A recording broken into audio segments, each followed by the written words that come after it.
Hi guys, welcome back in my channel economical Rahul. This is Rahul और मैं आज class 9 का chapter number 2 people as resources बता रहा हूँ।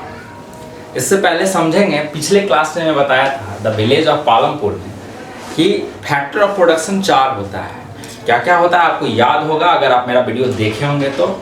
पहला लैंड, लेबर, कैपिटल और चौथा जो बताया था मैंने ह्यूमन कैपिटल। और जो मैं कैपिटल जो बताया था, थर्ड नंबर जो मैं कैपिटल बताया था वो 2 प्रकार का बताया था, फिक्स्ड कैपिटल और वर्किंग कैपिटल। तो अब हम उसके आगे देखते हैं पीपल एज रिसोर्सेज। ये चैप्टर नंबर 2 है आपके क्लास का। बच्चे ध्यान से देखेंगे कि ये चैप्टर क्या कह रहा है, क्योंकि ये रिसोर्सेज है। ये चैप्टर में हम लोग बेसिकली रिसोर्सेज का डिस्कशन करेंगे और रिसोर्सेज में जनरली जो हमारे देश में पॉपुलेशन है, ह्यूमन रिसोर्स का हम लोग इसमें स्टडी करेंगे। पहले समझते हैं कि ये रिसोर्सेज होता क्या है।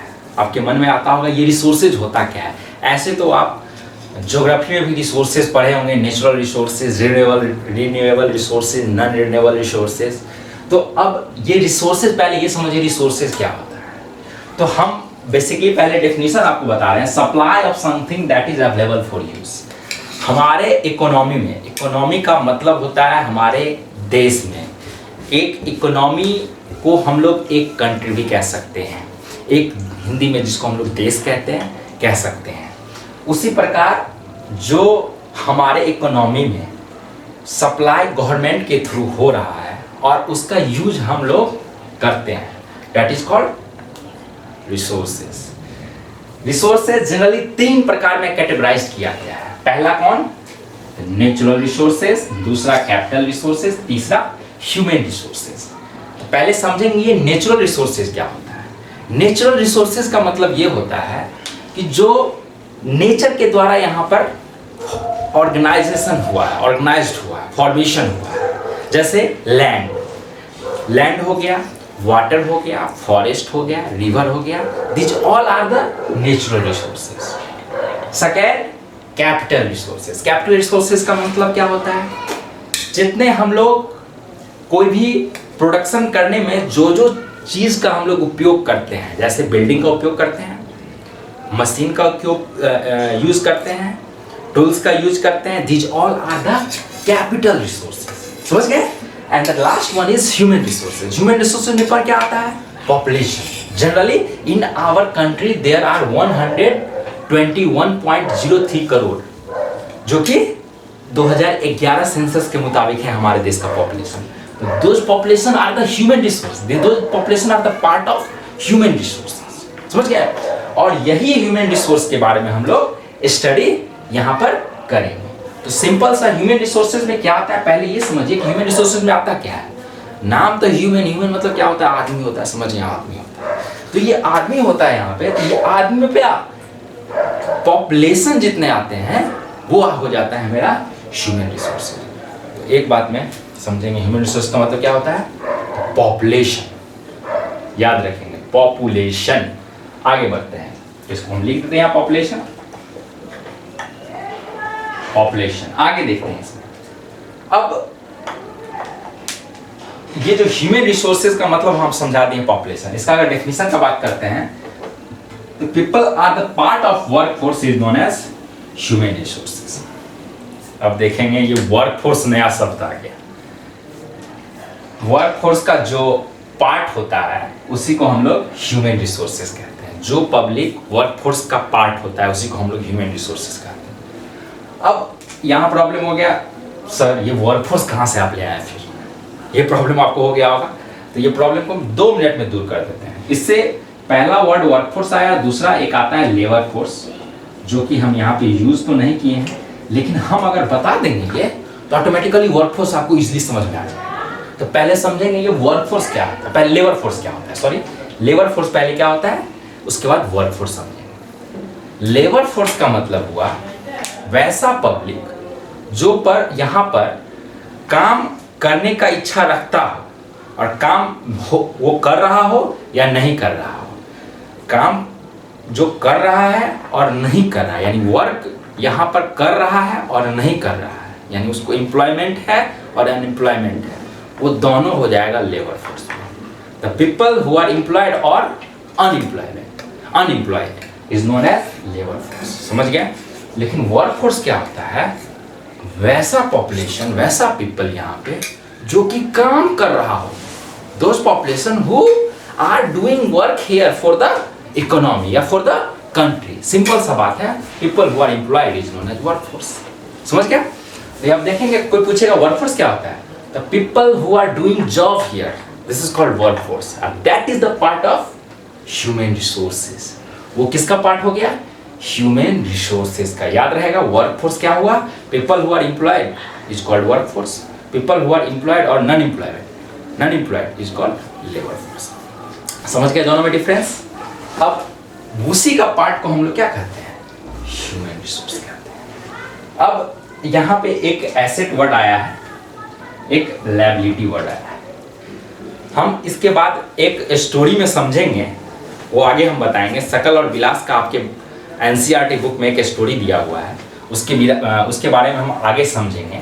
उससे पहले हम यहाँ एसेट देख लेते हैं और लायबिलिटी देख लेते हैं क्या होता है। एसेट क्या होता है? एसेट का मतलब होता है कि एसेट एक प्रकार का क्या है? आपके लिए यूजफुल इक्विपमेंट है, जिससे आप अपने प्रोडक्शन एक्टिविटीज और इकोनॉमिक एक्टिविटीज को आगे करते हैं, यानी काम यूज करते हैं। कैसे समझेंगे इस चीज को?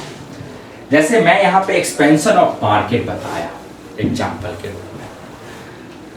अगर कोई भी बिजनेसमैन प्रोडक्शन करता है, वो प्रोडक्शन करने के बाद ऑटोमेटिकली वहाँ पर इकोनॉमिक एक्टिविटी ज़्यादा हो रहा है, तो एम्प्लॉयमेंट मिलेगा कि नहीं? वहाँ पर मिलेगा। तो वो जो प्रोडक्शन कर रहा है वो एक प्रकार का क्या हो गया? एसेट हो गया ना, एसेट हो गया ना। लेकिन लायबिलिटी क्या होता है? लायबिलिटी है आपको। यहाँ पर सपोज अभी आपके पापा आपको पढ़ा रहे हैं, आपको पढ़ाने में खर्च दे रहे हैं, आपको पढ़ा रहे हैं कि मेरा सन और डॉटर आईएएस बनेगा या डॉक्टर बनेगा या फिर एक अच्छा इकोनॉमिक एडवाइजर बनेगा। इकोनॉमिक्स का नाम इसलिए मैं लिया क्योंकि मैं इकोनॉमिक्स अभी पढ़ा रहा हूँ, तो इकोनॉमिक एडवाइजर का नाम लिया हूँ। एक अच्छा इकोनॉमिक एडवाइजर मिलेगा या आरबीआई का गवर्नर बन जाएगा फ्यूचर में। याद रखिएगा, सर ने बोला था कि आरबीआई गवर्नर बनेगा एग्जाम्पल के लिए। तो जब हम ये बताएं आपको कि आरबीआई गवर्नर बनेगा, इट मींस उसके लिए पापा आपको खर्च कर रहे हैं, दैट इज द लायबिलिटी। आपके पापा के लिए आप क्या है? लायबिलिटी है। लेकिन आपके लिए आपके पापा क्या है? एसेट है। समझ गए? एसेट मतलब क्या होता है? जहां से आपको कुछ मिल रहा है और वहां से यूज उस आदमी के बदौलत यहाँ पर वो उपयोग हेल्प हो रहा है, that is called asset. Liability उस आदमी के सहारे आप यहाँ पे वर्क कर रहे हैं, that is called liability. Simple सा बात। आगे पढ़ेंगे, अकाउंट्स में पढ़ेंगे आप क्लास 11 12 में एसेट क्या होता है, लायबिलिटी क्या हुआ, अच्छे ढंग से पढ़ेंगे। सिंपल सा एक बात में, papa is your asset, father is your asset and son और daughter is the liability of her father और हिज फादर। समझ गए? एसेट और लायबिलिटी समझ गए? जैसे इसमें एग्जांपल दिए एक्सपेंशन ऑफ मार्केट, तो automatically production activities, economic activity ज़्यादा होगा, तो वहाँ पे ज़्यादा से ज़्यादा इंप्लॉयमेंट जनरेट होगा, एसेट हो गया वो। ग्रेटर इन्वेस्टमेंट, ज़्यादा से ज़्यादा हम अगर अपने प्रोडक्शन क्षेत्र में इन्वेस्टमेंट कर रहे हैं तो ऑटोमेटिकली यहाँ पे वो एसेट का काम करेगा। उसके बाद ग्रेटर इनोवेशन, ज़्यादा से ज़्यादा नव प्रवर्तन करेंगे। इनोवेशन मतलब होता है जैसे पहले कीपैड का मोबाइल था, तो पहले 1 2 3 हम लोग देखते हैं, अब स्क्रीन टच है, ठट ठट ठट ठट करते रहते हैं। ये क्या हो गया? इनोवेशन हो गया, ज़्यादा से ज़्यादा यूज़ कर रहा है। लायबिलिटी मेरा क्या हो गया? खाना। जो काम कर रहा है उसको भी खाना चाहिए, जो काम नहीं कर रहा है उसको भी खाना चाहिए। तो ऑटोमेटिकली एक प्रकार का गवर्नमेंट का जो पुअर है, जो काम नहीं कर रहा है, तो सरकार उसको खाना देती है कि नहीं बीपीएल के तहत। उसके बाद एजुकेशन, सरकार एजुकेशन प्रोवाइड करवाती है कि नहीं? आपके पापा आपके लिए एजुकेशन प्रोवाइड करवाते हैं कि नहीं? This all are the liabilities, this all are the part of liability. Health facilities, आपका तबीयत खराब हो जाता है, पापा आपको तबीयत ठीक करवाते हैं कि नहीं? डॉक्टर के पास ले जाके। उसी प्रकार गरीब लोग को पीएचसी, प्राइमरी हेल्थ सेंटर, जो हम पिछले क्लास में बताए थे, पीएचसी के पास ले जाता है, गरीब लोग जाता है और वहाँ पे वो वहाँ के डॉक्टर उसको हेल्प करते हैं। फिर डैमेज टू इन्वायरमेंट, ज़्यादा से ज़्यादा आप डैमेज इन्वायरमेंट में कर रहे हैं तो ऑटोमेटिकली सरकार के लिए वो क्या हो गया, लायबिलिटी हो गया, क्योंकि वो फिर से इन्वायरमेंट उसको क्या करना होगा, सही करना होगा। ये अब आगे अब देखते हैं पॉपुलेशन और ह्यूमन कैपिटल। पॉपुलेशन और ह्यूमन कैपिटल क्या होता है ये समझिए। पॉपुलेशन एक ह्यूमन कैपिटल बन सकता है अगर वो better health care, better education उसका रहेगा तो ऑटोमेटिकली वो पॉपुलेशन वो ह्यूमन कैपिटल के फॉर्मेशन में हेल्प कर सकता है अपने इकोनॉमी के लिए। उसी मुताबिक अब ह्यूमन कैपिटल समझते हैं पहले ये क्या होता है। ह्यूमन कैपिटल का मतलब हुआ the set of skills which a person acquires through education, training and experience increases his value in the market place. ये क्या कह रहा है, सेट ऑफ स्किल्स, स्किल्स समझेंगे। अगर मैं टीचर हूँ तो मुझे टीचिंग कराने का स्किल है तभी मैं यहाँ टीचिंग करा रहा हूँ। उसी मुताबिक कुछ बच्चे टिकटॉक स्पेशलिस्ट होते हैं, मतलब टिकटॉक बनाने में वो स्पेशलिस्ट होते हैं तो ऑटोमेटिकली वो टिकटॉक स्पेशलिस्ट होते हैं, इसीलिए वो टिकटॉक बनाते हैं। कुछ एक्टिंग करने में, कुछ सिंगिंग करने में, कुछ डांसिंग करने में, this all are the skills. उसी स्किल्स के अकॉर्डिंग वो अपना क्या करते हैं, एक्टिविटीज करते हैं। तो वही होता है set of skills which a person acquires. जहाँ की पर्सन कहाँ से मिलता है उसको, एजुकेशन से मिलता है, ट्रेनिंग से मिलता है। एजुकेशन मतलब पढ़ाई लिखाई, ट्रेनिंग मतलब आप ट्रेंड हो रहे हैं, उसी के मुताबिक आपको यहाँ पर स्किल मिल रहा है। और एक्सपीरियंस मतलब होता है अनुभव। जैसे बार बार एक ही काम करिएगा तो ऑटोमेटिकली वो काम में आप बहुत अच्छा वर्क करिएगा। वही होता है कि सेट ऑफ स्किल्स, आपका स्किल क्या होगा, बहुत अच्छा होगा। कोई चीज़ आप रिपीट काम कर रहे हैं तो ऑटोमेटिकली एक्टिंग अगर अच्छा आप कर रहे हैं तो बार बार एक्टिंग अच्छा करेगा तो ऑटोमेटिकली एक अच्छा एक्टर आप बन जाएगा। अक्षय कुमार का ले लीजिए, यही इंक्रीज कर देता है मार्केट प्लेस में उसको। जैसे आप ये सब चीज़ अगर आपके पास स्किल है तो ऑटोमेटिकली एजुकेशन से, ट्रेनिंग से, एक्सपीरियंस से आपके मार्केट में आपका नाम ऑटोमेटिकली क्या होगा, इंक्रीज हो जाता है। समझ गए ना। और इसी इंक्रीज से आप हमारे प्रोडक्शन एक्टिविटीज़ में, हमारे अपने इकोनॉमी में हेल्प करते हैं। इसी को हम लोग ह्यूमन कैपिटल बोलते हैं। इसीलिए ये कहा गया है क्या, it is the fundamental source of economic growth. Human capital जो होता है फंडामेंटल सोर्स है किसका, इकोनॉमिक ग्रोथ का। अगर हमारा इकोनॉमी ग्रोथ कर रहा है तो वो ह्यूमन कैपिटल अगर कुछ ना कुछ हेल्प कर रहा है अपने इकोनॉमी में, तो बहुत सारा इकोनॉमी में ह्यूमन कैपिटल मिलके एक अच्छा ग्रोथ वहाँ हो सकता है। समझ गए।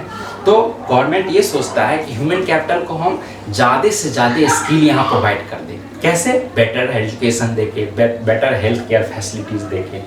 अब इसी से आपके एनसीईआरटी बुक में एक स्टोरी शकल और विलास का है। ये है शकल साहब, ये है विलास साहब। शकल साहब शकल है, ठीक है, और ये विलास साहब है। आपके बुक में कहा गया, देखिए ये ऐसा कोई स्टोरी ये नहीं है कि ये स्टोरी दिल्ली का है या ये स्टोरी बेंगलोर का है। ये एक ऐसा साइकोलॉजिकल फैक्ट्स है, साइकोलॉजिकल मान लिया गया है कि ये स्टोरी में एक शकल है, एक विलास है। विलास बेटर एजुकेशन उसको मिलता है, पहले वो दोनों साथ था, उस गांव से वो विलास जो है वो शहर चला जाता है तो उसको बेटर एजुकेशन मिलता है, बेटर हेल्थ केयर फैसिलिटीज़ मिलता है। वो माल न्यूट्रिशन से ग्रसित नहीं होता है क्योंकि वो सब कुछ वहाँ शहर में उसको अच्छा से मिलता है।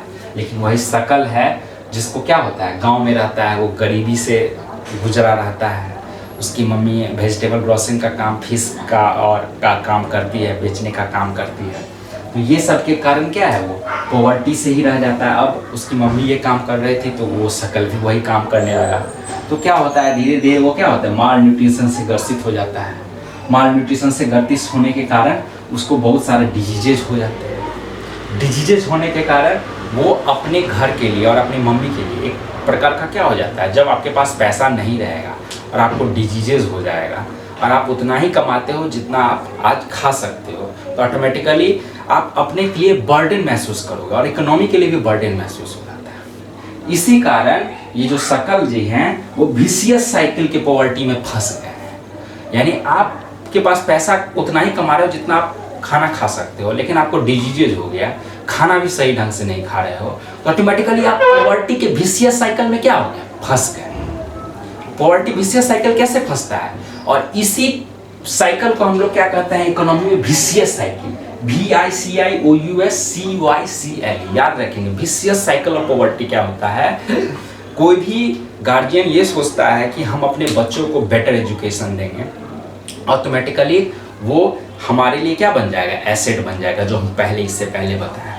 अगर बेटर सब कुछ उसको देते हैं, एजुकेशन देते हैं, हेल्थ केयर फैसिलिटीज देते हैं, खाना देते हैं, तो ऑटोमेटिकली वो हमारे लिए एसेट बन जाता है। लेकिन एक प्रकार का यहाँ पे क्या हो गया? शकल is the liability of his family और हर फैमिली, समझ गया ना? और यहाँ पे विलास क्या हो गया? वो एक प्रकार का क्या हो गया? एसेट बन गया अपने फैमिली के।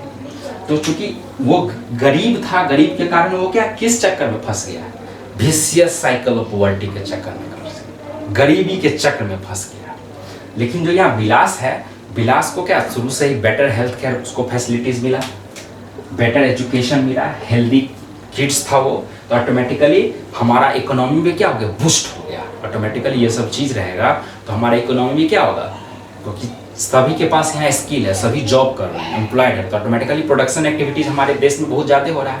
और प्रोडक्शन एक्टिविटीज़ हमारे देश में ज़्यादा हो रहा है तो हम ग्रोथ ज़्यादा कर रहे हैं, मेरा इकोनॉमी बूस्टअप ज़्यादा कर रहा है। इसलिए हम पहले बताए थे ना कि ह्यूमन कैपिटल क्या है? Fundamental source of economic growth है। इसीलिए जो विलास साहब है वो वर्चुअस साइकिल हो गया। वर्चुअस मतलब जो रिच होते हैं ना, वो रिच के पास सारा कुछ बेटर एजुकेशन रहता है, बेटर हेल्थ केयर फैसिलिटीज रहता है, हेल्दी रहते हैं वो लोग, तो वो वर्चुअस साइकिल में हो गया। यानी वर्चुअस साइकिल किससे रिलेटेड है? रिच से रिलेटेड है। और ये विशियस साइकिल किससे है? पॉवर्टी से रिलेटेड। वर्चुअस साइकिल और रिच साइकिल, समझ गए ना? अब इसके आगे ये था आपका पॉपुलेशन और ह्यूमन कैपिटल, और ये साइकिल और विलास का स्टोरी जो बताया हम आपको। और यही डिफरेंस था विशियस साइकिल और वर्चुअस साइकिल में। विशियस साइकिल में generally malnutrition, poverty, burden economic system के लिए डिजीजेज उसको हो जाता है। लेकिन वर्चुअस साइकिल में क्या हो जाएगा? बेटर हेल्थ केयर फैसिलिटीज रहेगा, हेल्दी किड्स रहेगा, बेटर इकोनॉमी मेरा रहेगा, बेटर एजुकेशन हमको मिलेगा। ये डिफरेंस था ये दोनों में। अब इसका सेकेंड पार्ट जरूर आप लोग देखेंगे, सेकेंड पार्ट में बनाएंगे। इस वीडियो में इतना ही था।